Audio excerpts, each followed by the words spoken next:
Hello everyone, कैसे हैं आप लोग। उम्मीद करते हैं कि आप लोग अच्छे होंगे। तो चलिए आज की क्लास को स्टार्ट करते हैं। आज की क्लास में हम लोग जानेंगे पुरस्कार के विभिन्न प्रकार के लाभ हानि तथा पुरस्कार देते समय किस विचारणीय फैक्ट्स को ध्यान में रखना चाहिए, उसके बारे में आज हम लोग जानेंगे। पुरस्कार का अर्थ क्या होता है, सबसे पहले ये समझते हैं मीनिंग ऑफ रिवार्ड। पुरस्कार प्राप्त करना एक आनंददायक तथा सुखद क्या है, तो अनुभूति है। क्या है, तो अनुभूति है, जिसके द्वारा वांछित कार्यों को आनंददायक तथा आकर्षक बनाया जाता है।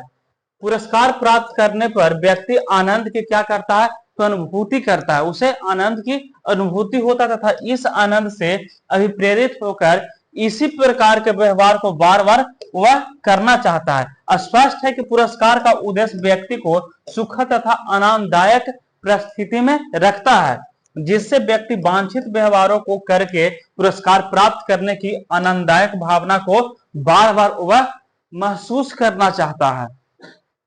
प्रसिद्ध मनोवैज्ञानिक क्लार्क ने पुरस्कार के अर्थ को स्पष्ट करते हुए कहा है कि पुरस्कार वांछित कार्य के साथ सुखद सहचार बनाने का साधन है। क्या है, तो सुखद सहचार बनाने का साधन है।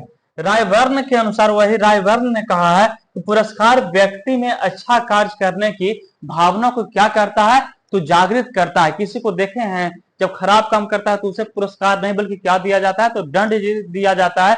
लेकिन वह अच्छे काम करता है तो उसे पुरस्कृत किया जाता है, यानी पुरस्कार दिया जाता है, ताकि वह बार बार अच्छे काम को करे और उसे भी लगता है कि इससे और अच्छे हम काम करें कि ताकि फिर हमें पुरस्कार और इससे बड़ा पुरस्कार मिले। शिक्षा संस्थानों में पुरस्कार को एक महत्वपूर्ण साधन के रूप में क्या किया जाता है, तो प्रयोग में लाया जाता है। विद्यार्थियों को अनुशासन प्रिय बनाने, उनमें शिक्षक को प्रति आदर भाव उत्पन्न करने, उनमें अच्छी आदतों, नैतिक मूल्यों, सामाजिक आदर्शों तथा राष्ट्रीय भावना को विकसित करने तथा रुचि, लगन व उत्साह से अध्ययन करने की भावना को विकास करने के लिए क्या किया जाता है, तो पुरस्कार उसे दिया जाता है। अब पुरस्कार का प्रकार, यानी पुरस्कार के कौन कौन से प्रकार है, तो पुरस्कार के कुछ प्रकार भी है। इसको दो भाग में प्रमुख, इसका दो भाग है। सबसे पहले भौतिक पुरस्कार है, दूसरा है सामाजिक पुरस्कार। भौतिक पुरस्कारों के अंतर्गत कोई भौतिक सामग्री जैसे पुस्तकें, धनराशि, पोशाक हो गया, मेडल हो गया, ये सब दिया जाता है।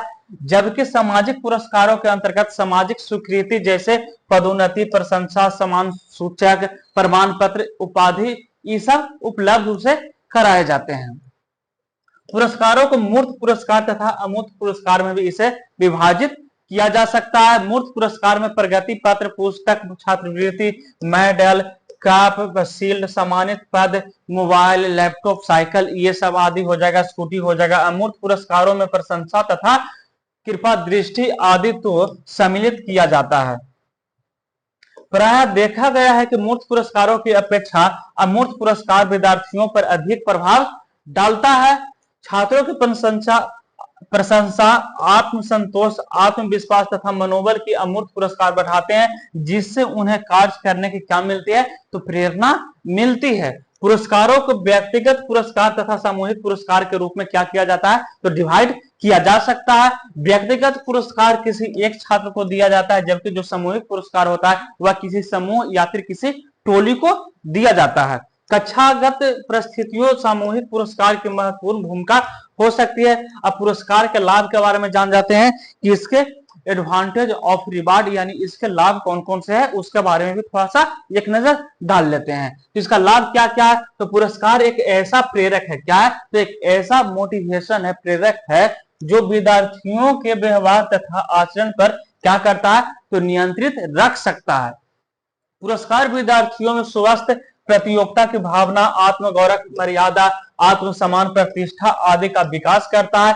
इसके फलस्वरूप जो विद्यार्थी है मर्यादित आचरण करते हैं तथा अच्छी आदतें हैं, जो क्या करते हैं, तो अच्छे हैबिट्स सीखते हैं। विद्यालय परिस्थितियों में पुरस्कार देने के प्रमुख लाभ हैं, जो कुछ निम्नलिखित दिए गए हैं। जैसे पुरस्कार प्राप्त करने की इच्छा विद्यार्थियों को अधिक क्या करता है, तो अधिक परिश्रमी बनाता है।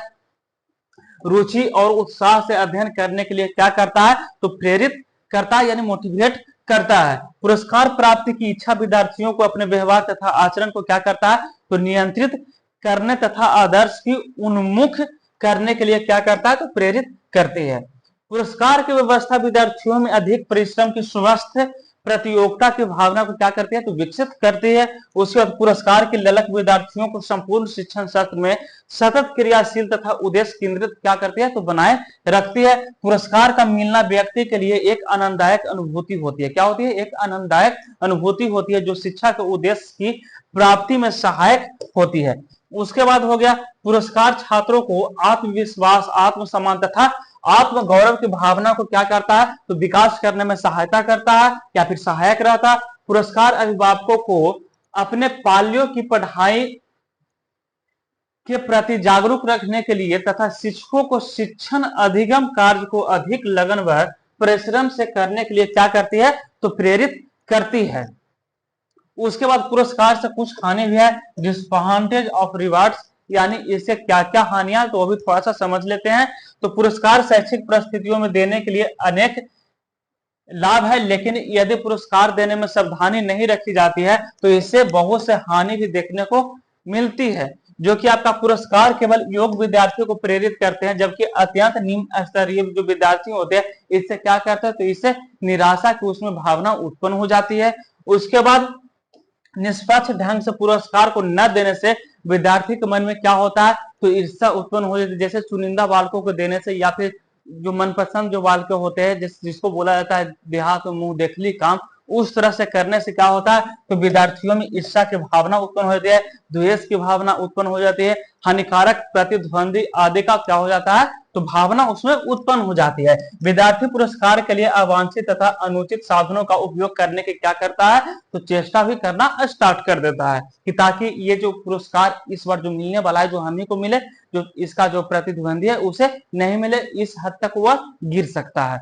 उसके बाद विद्यार्थी अध्ययन के मुख्य उद्देश्य को प्राप्त करने के स्थान पर केवल क्या करता है, तो अध्ययन न करके केवल पुरस्कार प्राप्त करने के लिए वह पढ़ता है, इसी के लिए नहीं बल्कि क्या चीज के लिए, तो केवल पुरस्कार प्राप्त करने के लिए वह पढ़ता है या फिर मेहनत करता है और अपने ध्यान केंद्रित करता है। पुरस्कार देते समय विचारणीय बातें, यानी किन किन विचारों को, किन किन जो फैक्ट्स है उसे हमें ध्यान में रखना चाहिए।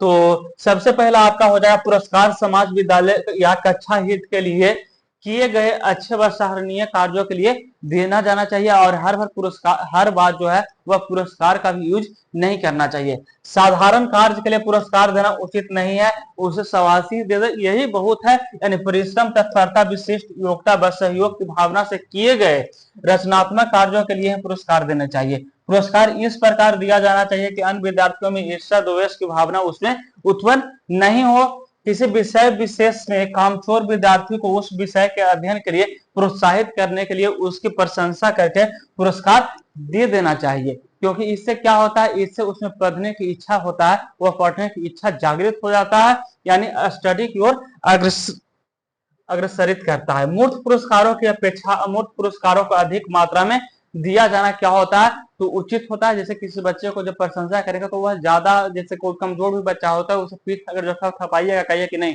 अगर जो वह गलत भी बनाता है या फिर गलत भी याद करके आता है तो उसे थपथपा के नहीं तुम तो अच्छे समझ रहे हो, तो अगला दिन वह अच्छे से कार्य करके वह आता है। उच्च कक्षाओं में अधिक पुरस्कार नहीं दिए जाना चाहिए। अधिक पुरस्कार दिए जाने से विद्यार्थी क्या करता है, तो पुरस्कार प्राप्ति करने की आशा करने लगते हैं तथा पुरस्कार न मिलने पर क्या हो जाते हैं, तो निराशा की भावना उसमें उत्पन्न हो जाती है, जिससे वह अपने लक्ष्य को प्राप्ति नहीं कर पाएंगे। पुरस्कार निष्पक्ष तरीके से केवल योग्य विद्यार्थियों को सराहनीय कार्यों पर ही देना जाना चाहिए। पुरस्कार में भावना मूल्य होती है, इसलिए पुरस्कार में दी जाने वाली वस्तु तथा अथवा जो सामग्री अधिक मूल्य की नहीं होनी चाहिए। शैक्षिक परिस्थितियों में व्यक्तिगत पुरस्कारों की अपेक्षा सामूहिक पुरस्कार होता है, जो क्या होता है वह अच्छा माना जाता है। तो ये था पुरस्कार के लाभ और हानि, और इसके जो पुरस्कार देते समय कैसा जो विचारणीय जो तथ्य होता है उसे ध्यान में रखना चाहिए, ये था। तो चलिए आज के लिए बस इतना ही।